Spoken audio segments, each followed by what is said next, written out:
예배당 온도가 추우신가요? 오늘 예배를 준비하면서 어제부터 고민이 좀 됐습니다. 예배당 히터를 틀어야 되나 말아야 되나. 아마 옷을 얇게 입으셨으면 조금 썰렁하실 수도 있을 것 같고 조금 추위를 느낄 수 있을 것 같은데, 그래도 히터를 틀면 좀 더울 것 같아서 틀지 않게 되었는데 벌써 이렇게 추운 날이 되었습니다. 갑자기 오늘 아침에는 더 추웠습니다.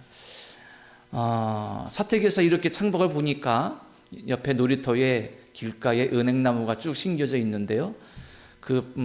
초록색의 은행잎이 이제 조금씩 노란빛이 들기 시작합니다. 좀 있으면 또 길거리에 그 은행잎으로 가득 아마 채워질 것 같습니다.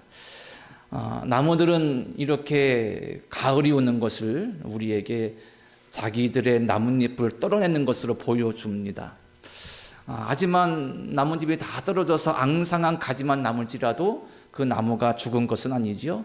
생명을 품고 있고 또 봄에는 새로운 생명을 또 우리에게 보여줄 것입니다.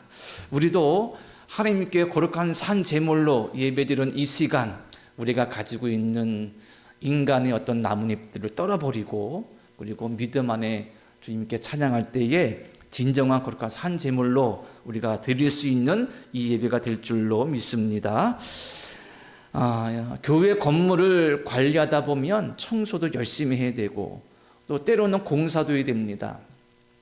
외부에 공사를 맡기기도 하고 때로는 자체적으로 공사도 합니다.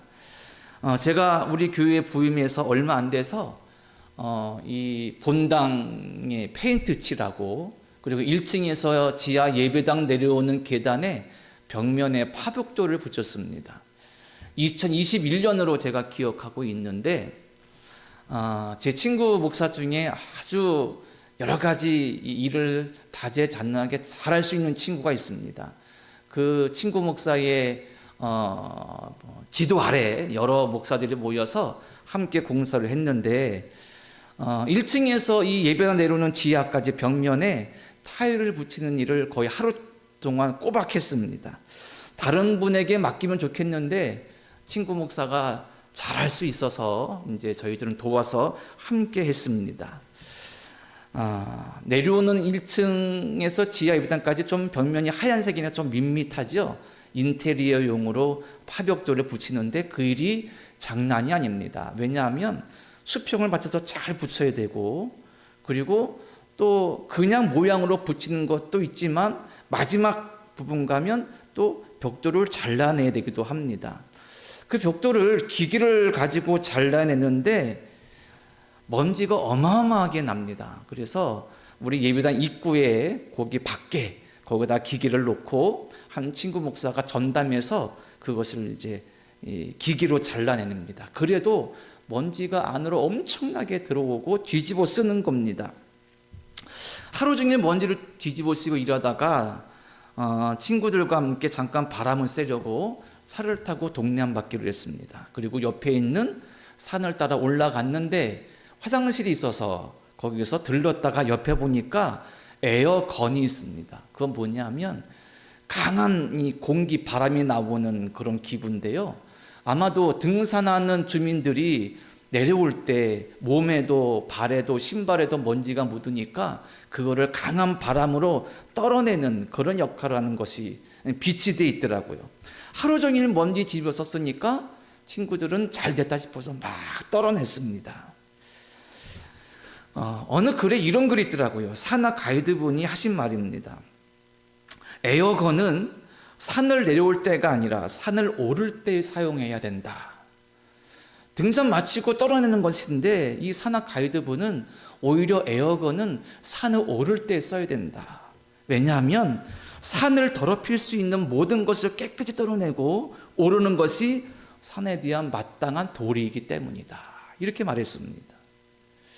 오히려 우리에게 묻어있는 온갖 먼지들 더러운 것들이 자연, 산을 오염시킬 수 있으니 오히려 우리가 산에 오르기 전에 우리의 먼지를 떨어내야 된다. 그런 의미를 담고 있는 말입니다.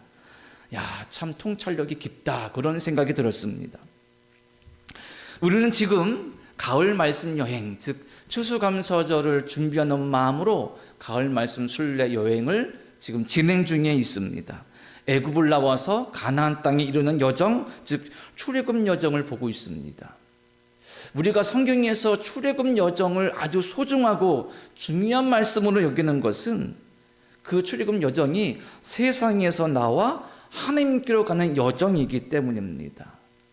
죄와 죽음, 고통, 악에서 우리를 구원하신 하나님을 바라보고 그분을 향해 나가는 것이 바로 출애굽 여정의 모습이고 우리에게 주시는 귀한 메시지이기 때문입니다.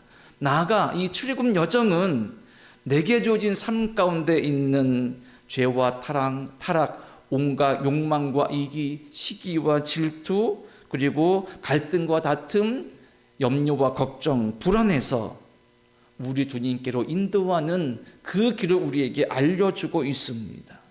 그러한 여행을 떠나도록 우리에게 권면하고 우리의 믿음을 일깨워주고 있습니다. 이런 의미에서 우리가 지금 함께하고 있는 애굽에서 가나안까지라는 주제의 말씀 여행은 우리의 몸과 마음에 덕지덕지 붙어있는 온갖 죄와 악한 것들, 이기의 먼지들을, 지저분한 것들을, 더러운 것들을 마치 에어건처럼 떨어내는 것처럼 그런 여정이 바로 출애굽 여정인 것입니다. 그리고 우리는 그런 모습, 믿음의 결단을 어떻게 이스라엘 백성이 애굽에서 나와서 가나안 땅에 이르게 되었는가, 그 여정을 보면서 깨닫게 되고 확인하게 된다는 사실입니다. 우리는 이 여행에 동참하면서 조금씩 내게 붙어있는 먼지들을 떨어내고 점점 내 믿음이 성숙해서 하나님께 좀 더 가까이 나갈 수 있는 정말 거룩하고 성숙한 믿음 깊은 성도로 나아갈 줄로 믿습니다. 우리는 지난 2주일 동안 먼저는 애굽에서 이스라엘 백성이 나올 수밖에 없는 상황, 그것을 보았습니다. 애굽에서 요셉을 모르는 바로가 등장하여서 그들이 고통받을 때, 즉 애굽이 세상을 의미하고 가나안 땅이 하나님 나라를 의미하는 것을 보았고, 지난 주일에는 홍해를 건너게 되는 이스라엘 백성을 보게 되었습니다. 홍해 앞에 있을 때 앞에는 건널 수 없는 큰 바다가 있고 뒤에는 당대 최고의 군대가 쫓아오고 있고 좌우에는 광야라 숨을 곳도 없는 정말 어찌할 수 없는 상황에 하나님께서 모세를 통하여 뭐라 말씀하셨죠? 가만히 있을지니라. 이 말씀 함께 나누면서 홍해라는 거대한 장애, 그리고 그 강력한 애굽의 군대 안에서 하나님께서 이스라엘을 어떻게 살리셨는지 보았습니다. 오늘 우리가 세 번째로 함께 갈 곳은 어디냐면 마라와 엘림입니다. 마라하고 엘림은 각각의 장소인데 연결되어 있습니다. 한번 지도를 보겠습니다. 우리가 조금 실감나게 출애굽 여정을 보려면 이 지도가 우리에게 유익합니다.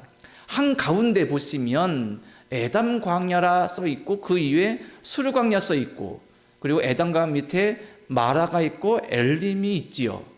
자, 이스라엘 백성이 왼쪽에 있는 타니스, 즉 람셋으로 추측되는 곳에서 나와서 홍해를 건너서 에담 광야, 성경에 수르 광야라고 되어 있습니다. 이 수르 광야에 이르렀습니다. 그리고 거기서 마라에 이르게 됩니다. 자, 설명하자면 기적적으로 홍해를 건넌 이스라엘 백성이 모세 인도 아래 수르 광야에 들어가게 됩니다. 하지만 안타깝게도 사흘길을 걸었지만 물을 구할 수가 없었습니다. 급작스럽고도 다급하게 애굽을 탈출했던 이스라엘 백성이 식수를 충분하게 준비할 수 없었습니다. 설령 준비했더라도 사흘이 지나면 이미 준비한 물들은 대부분 떨어지지 않았겠습니까? 그들이 처한 상황에서 물을 구할 수밖에 없었습니다. 다행히 마라라는 곳에서 물을 발견하게 됩니다. 자, 성경에 보면 수르 광야에 들어갔다 이 말씀이 나오는데 우리가 지도를 볼 때에 역삼각형으로 된 곳이 시나이 반도라고 말씀드렸죠. 왼쪽이 애굽, 오른쪽이 지금의 사우디, 요르단 그쪽입니다. 위쪽이 이스라엘이겠고요. 왼쪽에 애굽의 동편, 그러니까 마라, 엘림이 써 있는 그쪽이 기후로 분류한다면 스텝 기후, 스텝 지역이라고 분류가 됩니다. 이 스텝 지역은 나무가 없이 풀만 무성한 지역입니다. 사막보다는 강우량이 좀 있어서 풀은 자랄 수 있지만 큰 나무는 없습니다. 연 강수량이 250에서 500mm 정도 사이의 지역을 이 스텝 지역이라 부르고 스텝 기후, 다른 말로 반건조 기후라고 부른다는 겁니다. 그리고 이 스텝 기후는 지역은 사막을 끼고, 즉 사막을 둘러싸고 있다는 겁니다. 우리 지도에 보면 한가운데 시내반도라고 써 있죠. 거기는 사막이라고 볼 수 있는데 그쪽을 해변가로 둘러싸고 있는 지역을 스텝 지역, 스텝 기후 지역으로 분류할 수 있다는 겁니다. 이곳에 이스라엘 백성이 들어갔습니다.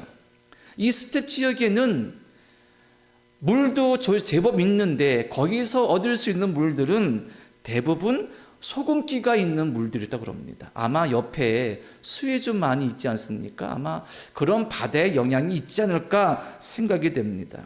그래서인지 이 마라에서 이스라엘 백성이 만나게 된 물은 쓰고 짠 물이었습니다. 마라란 말의 의미가 뭐냐면 오늘 본문 말씀에 보면 마라 옆에 번호 1번이 있지요. 23절 보면 그 이름을 마라라 하였더라 할 때에 마라 앞에 1번 써 있지 않습니까? 그것은 성경 밑에 주석을 보라는 겁니다. 성경 밑에 1번에 뭐라 써 있습니까? 쓴 것 이렇게 써 있죠. 그러니까 마라라는 말의 의미는 뭐냐면 쓰다, 괴롭다라는 말인 겁니다. 이 말이 대표적으로 쓰인 곳이 구약 성경 룻기입니다.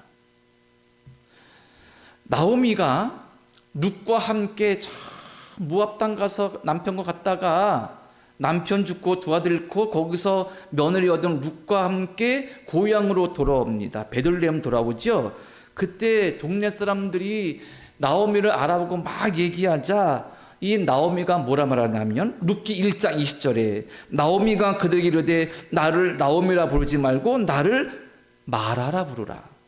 이는 정년자가 나를 심히 괴롭게 하셨음이니라. 그러니까 나오미는 저 이방 땅 가서 남편도 잃고 두 아들도 잃어버리고 이제 살 수 없어 어차피 창피하지만 고향으로 돌아온 자신의 처지를 마라, 쓰다, 고통스럽다 이렇게 표현했던 것입니다. 오늘날 마라로 추정되는 곳은 아인 하와라라고 부르는 곳인데 당시 이곳의 물은 악취가 나고 짜서 먹기가 힘들었다고 합니다. 그래서 아랍 사람들은 이 물이 이 근방 모든 지역에서 가장 나쁜 물이다라고 말했다는 겁니다. 자, 이스라엘 백성이 우리가 지도에서 보는 것처럼 애굽에서 나와서 홍해를 건너서 수르강에 들어가서 3일 길을 걸었습니다. 그런데 물이 없죠. 근데 마라에서 물을 발견한 겁니다. 이스라엘 백성은 야 이제 살았다라고 환호했겠지요. 춤을 췄을 것입니다. 하지만 그 물은 먹을 수 없는 쓴물, 짠물이었습니다. 그 순간 그들의 감정이 폭발합니다. 그들의 마음이 큰 분노와 실망으로 폭발하여서 모세를 원망합니다. 우리는 여기서 의아함을 감출 수가 없습니다. 불과 그들이 3일 전에 출애굽뿐 아니라 홍해를 건너는 역사를 경험하지 않았습니까? 그런데 불과 3일이 지나서 물이 없다고 모세를 원망하고 하나님을 원망하느냐. 참 이해할 수 없는 그들의 모습을 보고 이상하게 여길 수밖에 없습니다. 아, 역시 불신앙의 불순종의 족속이구나 이렇게 말할 수밖에 없죠. 하지만 또 한편 인간의 마음을 본다면 3일 동안 물을 못 먹으면 얼마나 고통스럽습니까? 한편으로는 그럴 수도 있겠다라고 생각할 수 있지만 여전히 이해하기 쉽지 않습니다. 그리고 정작 불평과 원망을 쏟아넣는 이스라엘에게서 우리가 깨달을 것이 있습니다. 그게 뭐냐면 그들은 물이 없어 고통받는 3일 동안 말씀드린 것처럼 놀라운 능력과 기적과 사랑으로 인도하신 하나님을 생각하지 않았다는 겁니다. 원망 불평보다 그 원인이 되는 것, 하나님을 잊어버렸다, 생각하지 않았다. 이게 더 중요합니다. 그 결과는 무엇이냐면, 우리가 왜 애굽을 나왔지? 무엇을 위해 애굽을 나왔지? 하나님은 무엇을 위해 어떻게 하시려고 10가지 재앙, 홍해를 건너게 하셔서 우리를 이곳에 오게 하셨지? 그 하나님께 대한 믿음과 출애굽의 의미를 잃어버렸다는 생각입니다. 그들에게는 미래에 대한 소망도, 어떻게 살아갈지, 어디로 가야 되는지 목적도 상실해버렸다는 사실입니다. 곧 현실의 고통과 어려움이 나에게 정말 짓눌려서 힘들 수 있는데, 그 현실의 고통과 어려움으로 말미암아 과거에 대한 의미도 잃어버리고 미래에 대한 비전도 다 상실하고 말았다는 것입니다. 이게 심각한 것입니다. 현실에만 집착하고 오로지 현재만 바라봐서 그 현재의 상황에 따라 일희일비하는 인간의 어리석은 모습, 내 오늘의 순간이 고통스럽고 힘들다면 모든 것을 포기하고 잃어버릴 만큼 어리석은 인간의 모습을 보여주는 아주 대표적인 모습인 것입니다. 자, 마라에서 발견한 물 앞에서 원망을 쏟아내는 이 백성들 앞에 선 모세에게 하나님께서 한 나무를 가리키십니다. 그리고 그 나무를 마라의 쓴물에 던지게 하셨습니다. 그러자 그 물이 달아서 먹을 수 있게 되었습니다. 모세가 하나님의 명령에 따라 그 물에 던졌던 이 나무는 어떤 나무였을까요? 어떤 효력이 있는 것일까요? 모세가 이 말의 쓴물에 던진 나무는 어떤 효력이나 특수한 성분이 있는 나무가 아닙니다. 그냥 나무에 불과했습니다. 그냥 옆에 있는 나무에 불과했습니다. 단 하나님께서 모세에게 던지라셨고 모세는 그 평범한 나무를 던진 것 뿐입니다. 하나님께서 이스라엘에게 표적을 보여주신 것이죠. 내가 너희들과 어떻게 함께하는지를 보여주신 도구에 불과한 것입니다. 그 나무로 말미암아, 아니 하나님의 역사신 말미암아 써서 먹을 수 없는 물이 달아서 먹을 수 있게 되었습니다. 우리 삶의 쓰디쓴 고통을 달게 바꾸시고 살게 하시고 쉬게 하시는 그 은혜, 누구에서 옵니까? 하나님께로부터만 온다. 이 나무에 대한 깊은 믿음의 고백들과 해석들이 오랜 기독교 역사 가운데 있었습니다. 그 중에 가장 대표적인 고백이 뭐냐면 그 나무를 예수님의 십자가에 본 것입니다.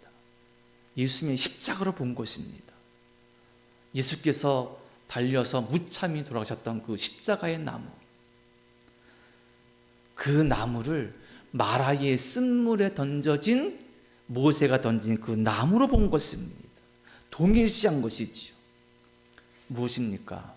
우리 영과 육의 쓰디쓴 고통과 어려움 가운데, 즉 인생이라는 마라의 쓴물을 달게 바꾸실 수 있는 분, 시원하게 바꾸실 수 있는 분, 오직 예수 그리스도이시다 라는 사실입니다.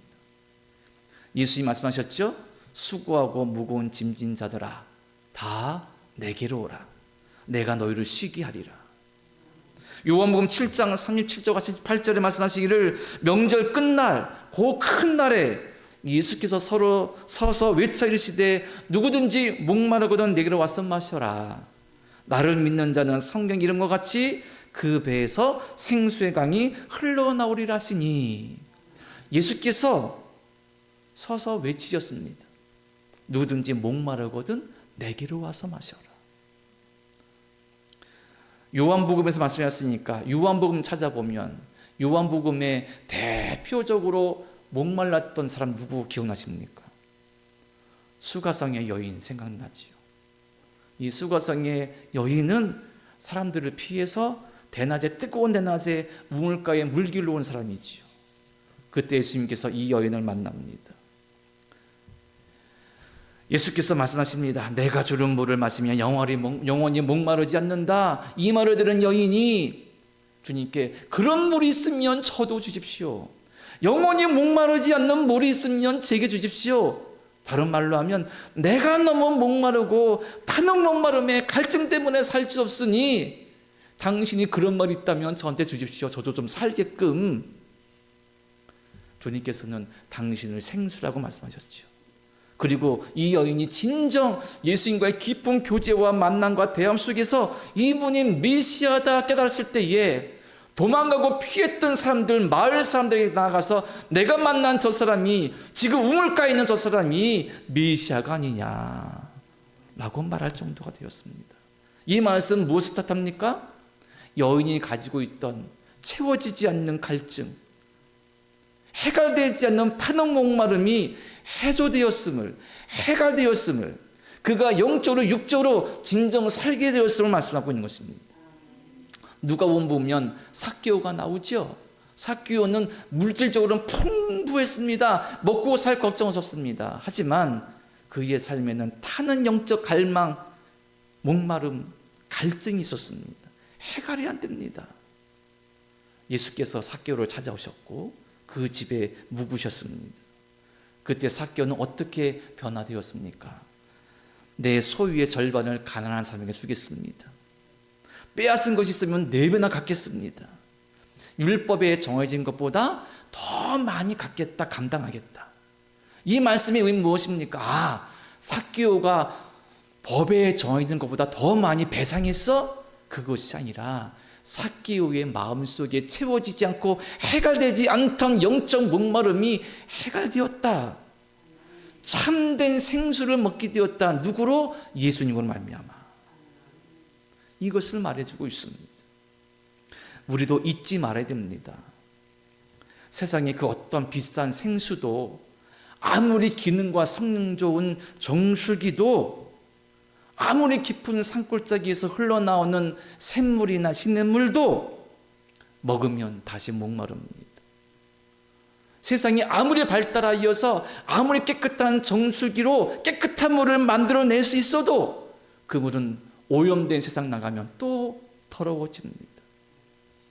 인간의, 우리의 세상의 삶의 현실이고 한계입니다.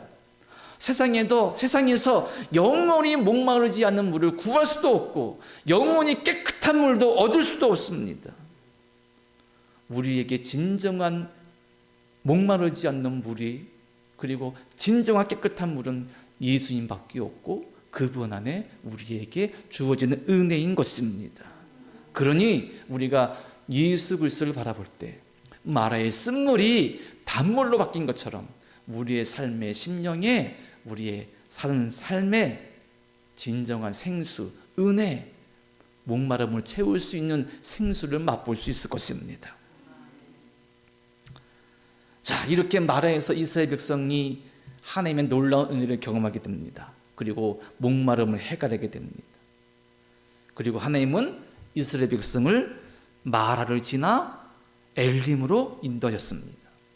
오늘 말씀에 보면 엘림은 어떤 곳인가 아주 짧은 한 절로 딱 설명되어 있으니 한번 보겠습니다. 27절에 보면 이렇게 말씀하고 있습니다.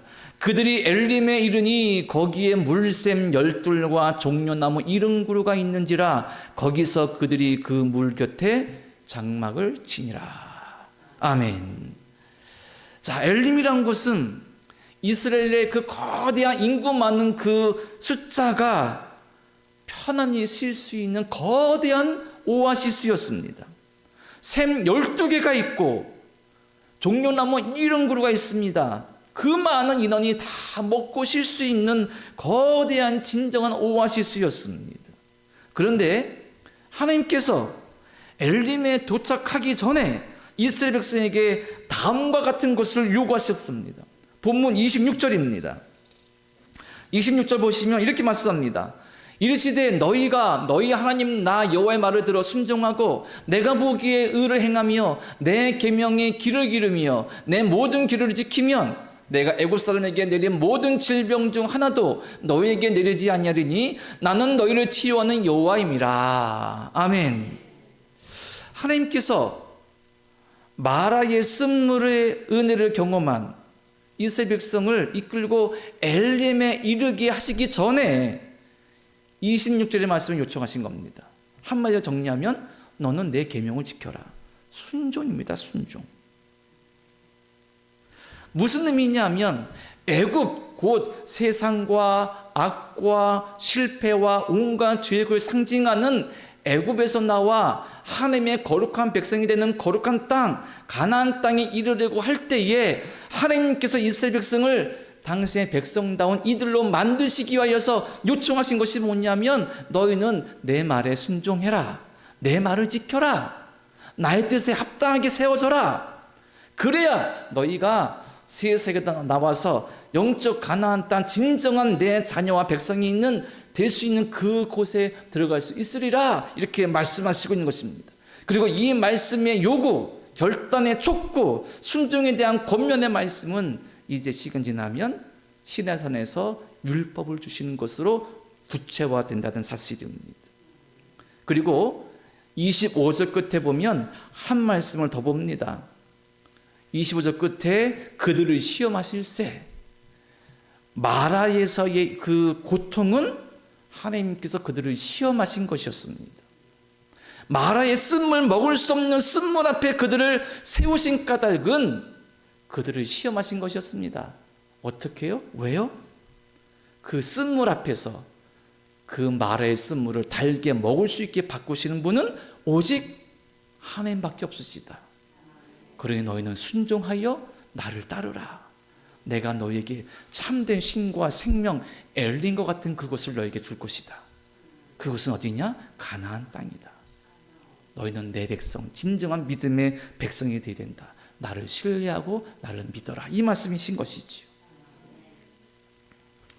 하나님의 은혜 아래 우리는 진정한 삶의 안식과 쉼, 은총을 사모합니다. 그런데 때로 그 은혜 안에 거려면 때때로 마라를 지나야 됩니다. 마라의 고통, 마라의 슬픔, 마라의 분노, 먹을 수 없어서 고통스러운 그 육신, 때로는 그 고통과 어려움을 지나고 만나야 됩니다.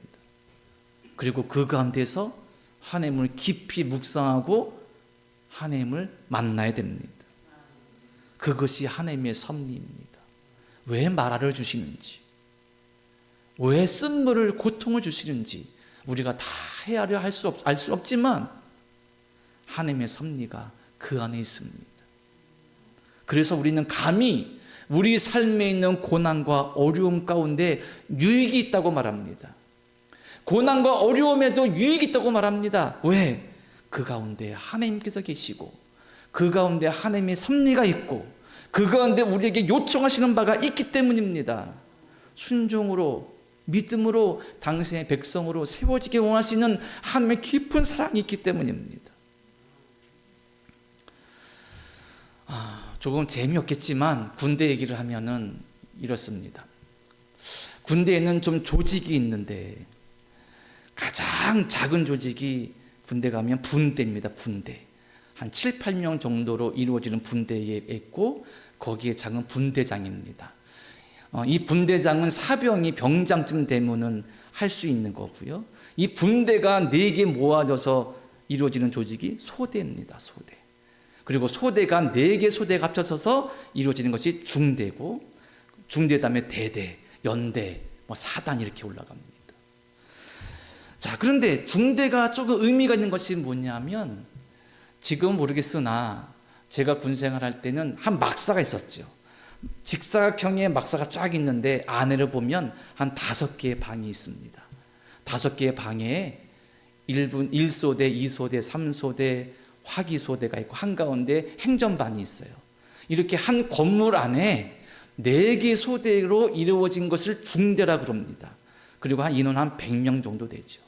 그래서 성경에 따르면, 성경과 비교하면 성경에 나오는 백부장이 한 중대장 정도 되는 겁니다.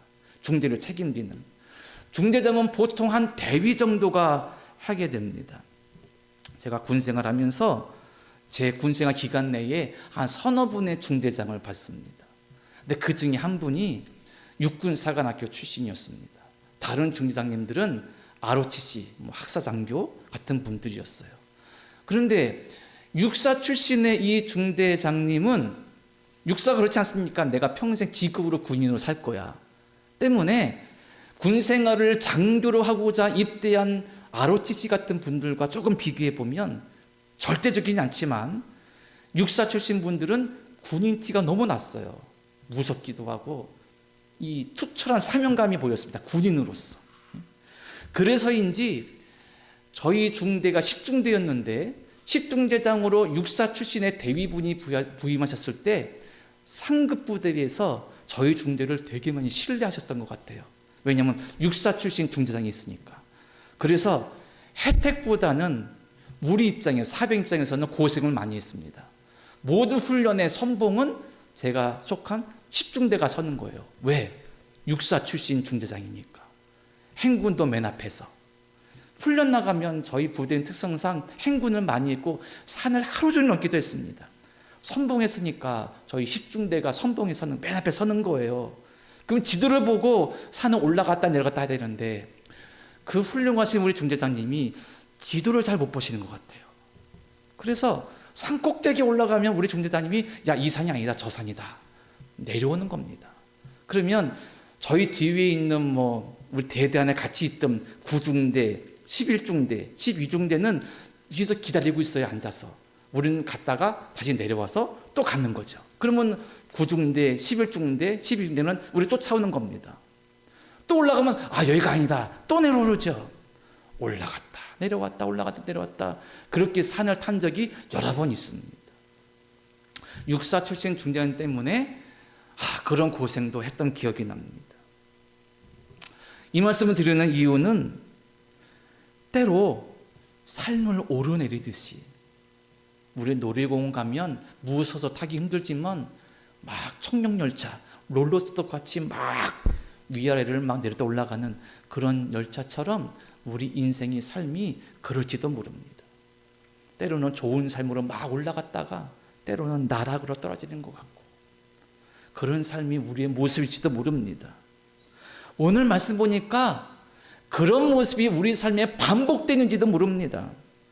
홍해의 영광과 찬송이 오늘 본문 앞에까지 있어요. 14장 끝에까지 우리가 애굽에서 나와서 홍해를 건너는 것을 보았다면 15장이 오늘 본문 전까지는 모세와 미리암이 하나님의 놀라운 역사를 찬송하는 거예요. 그런데 그 다음 뭐가 있습니까? 마라의 쓴물이 있습니다. 이만큼 올라갔다가 저 나락으로 떨어져요. 그런데 그 다음 뭐가 있죠? 엘림이 있는 겁니다. 다시 기쁨으로 올라가요. 그런데 좀 있으면 또 다시 나락으로 떨어집니다. 어쩌면 우리 인생이 출애굽 여정과 같이 이렇게 기쁨과 슬픔, 고난과 즐거움이 반복되는 삶으로 보일지도 모릅니다. 그래서 더 힘들지도 모르고 더 하나님이 원망낼지도 모르겠습니다. 하지만 감히 여기서 우리는 이 생각을 가지고 고백합니다. 그것이 은혜일지 모른다. 아니, 그것이 은혜이다. 왜?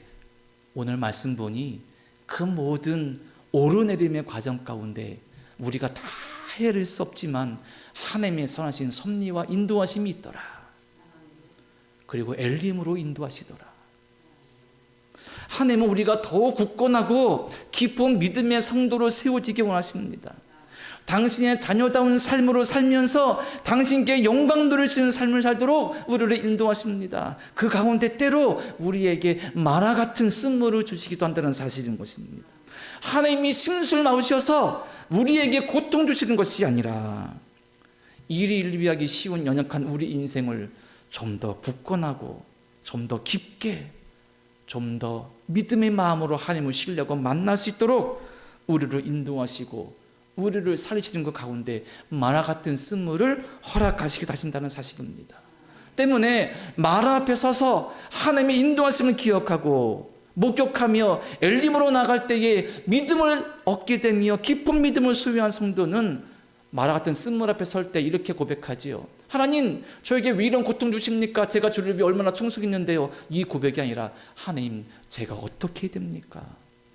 여기서 어떻게 해야 됩니까? 그리고 그 고통의 자리에 계신 하나님을 찾게 된다는 사실입니다. 잊지 마시기 바랍니다.